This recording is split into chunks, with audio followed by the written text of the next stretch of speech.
My name's Dillon Horger, and I'm the curator of Raptor Free Flight at the Desert Museum. I actually grew up in Las Vegas in the desert, chasing around like snakes and lizards and things like that, and really like dinosaurs when I was a little boy.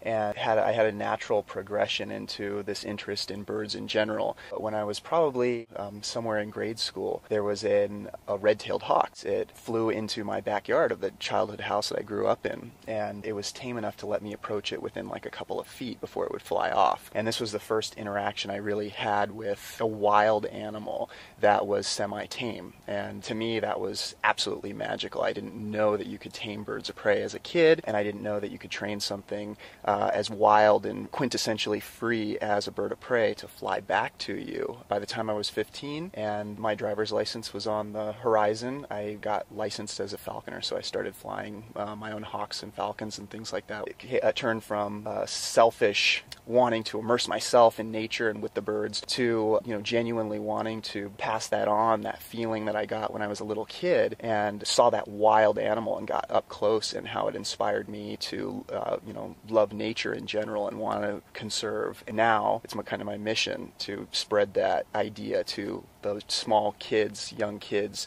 you can really impact at a young age. I've been doing it now for 15, 16 years, so some of the novelty has worn off for me, and I do get more of a kick out of actually having my staff and my volunteers fly the birds to them, because there's more magic in it for them. I actually get more out of that vicarious experience and seeing somebody's face light up when that hawk's flying to them than to do it myself. It's really cool because working with these birds of prey, free-flighted animals, it lends itself into like pushing the limits, the boundaries. Our birds, we've trained them to soar. Some of them we put a little altimeter on them so we can gauge how high they actually are instead of guessing. And we've had birds go up over 2,500 feet, so they're just a speck in the sky, a half mile in the sky, and then they still come down and return to us. And for me, that's really what gets my heart pounding these days, is giving it complete free rein where it could literally set its wings and go to Mexico if it wanted to, and it chooses to come back because of the relationships and trust that we've built with the animals. I always knew I wasn't going to have a real job. I wanted to be like a doctor growing up, like a lot of kids do, but I was just good at it. I'd like to just continue to spread conservation through like the wonder and amazement of a variety of free flight birds.